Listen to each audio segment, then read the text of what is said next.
Hi everyone, welcome back to my channel. রাত্রে আমার কিছু একটা খেতে ইচ্ছা করলো, এই জন্য ভাবলাম কি রান্না করা যায়। পরে দেখি ফ্রিজে রুটি রয়েছে, পাউরুটি রয়েছে, এই জন্য ভাবলাম কিছু স্যান্ডউইচ বানিয়ে নিই। তো এখন রুটিগুলোকে ফার্স্টে সাইড থেকে কেটে নিব সুন্দর করে। এই স্যান্ডউইচটা আমি আমার নিজের মতো করে বানাবো। দেখতেই পাচ্ছেন এগুলো সুন্দর করে কেটে নিয়েছি।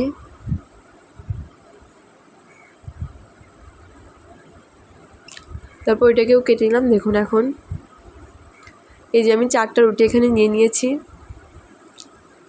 আর যে বাকি লাল অংশটা দেখছেন ওটা দিয়ে আপনারা না ফেলিয়ে দিয়ে ভেজে একটু হালকা করে ভেজে গুঁড়া করে ব্রেড ক্যামও বানিয়ে নিতে পারেন,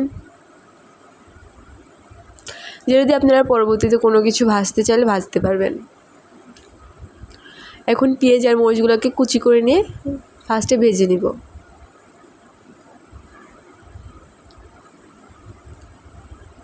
মরিচ এবং পেঁয়াজ হালকা ভাজি হয়ে গেলে এটার মধ্যে আলু কুচিকেও দিয়ে দিব।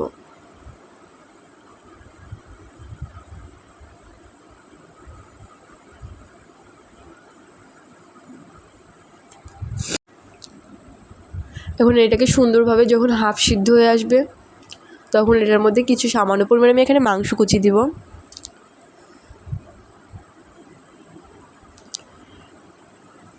এটাকে আলু এবং পেঁয়াজগুলোকে এক সাইড করে এখানে সামান্য পরিমাণে একটু মাংস দিয়ে দিলাম এবং মাংসটাকে আমি ফার্স্টে লবণ এবং হালকা করে মরিচের গুঁড়া দিয়ে মাখিয়ে রেখেছিলাম, আর একটু গরম মশলার গুঁড়াটাও দিয়েছিলাম। ওখানে গোলমরিচ অনেক কিছু দিয়ে আম্মু মশলাটা বানিয়েছিল, সেই মশলাটাও সামান্য পরিমাণে দিয়ে মাখিয়ে নিয়েছিলাম, যাতে মাংসের যে একটা কাঁচা ফ্লেভার ওটা না থাকে। দেখতেই পাচ্ছেন মাংসটাও সুন্দর করে ভাজি করে নিয়েছি। আর এখানে 2টা রুটির জন্য তো তাই বেশি একটা মাংস দিইনি, সামান্য পরিমাণেই দিয়েছি।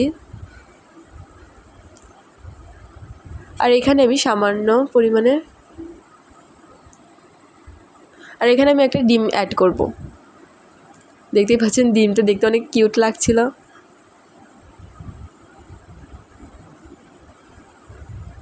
এবং ডিমটাকে আমি সুন্দরভাবে ভেঙে নেব, ভেঙে সুন্দরভাবে ভাজি করে নিব।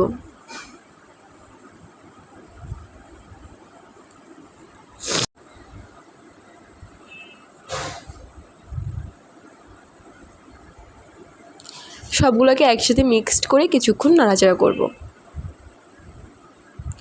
যখন আলুটা সিদ্ধ হয়ে আসবে, মাংসটাও কিছুটা সিদ্ধ হয়ে আসবে, ফুলভাবে ভাজা হয়ে যাবে, তখন আমরা এটাকে নামিয়ে ফেলবো। দেখুন ভাজা শেষ, এখন এটাকে নামিয়ে ফেলবো।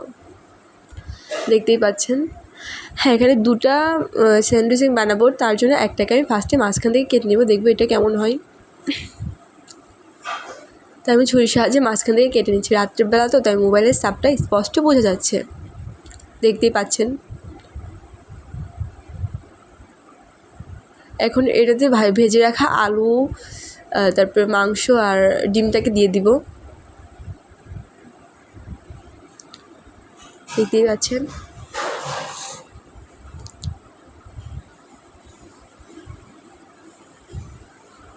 না কাটলেই ভালো হতো, কেননা কাটার কোণ এটা জায়গাটা ছোটো হয়ে গেছিলো, তো এই জন্য এটা পড়ে যাচ্ছিলো। দেখতেই পাচ্ছেন আপনারা, না কাটলেই ভালো হতো।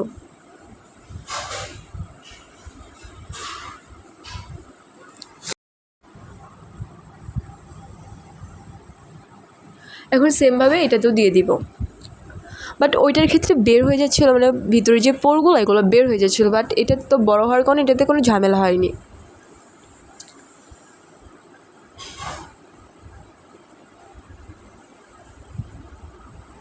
সুন্দর করে পোরগুলোকে এটার মধ্যে দিয়ে দিব।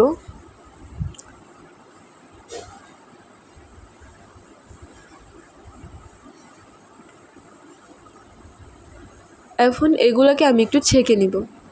দেখতেই পাচ্ছেন এপিট উপিট করে জাস্ট ছেঁকে নেব। আর আগে থেকেই এই কড়াইয়ে আগে থেকেই তেল আছে, দেখতেই পাচ্ছেন সামান্য পরিমাণে তেল আগে থেকেই আছে, এই জন্য এটাতে বেশি পরিমাণে তেল অ্যাড করব না।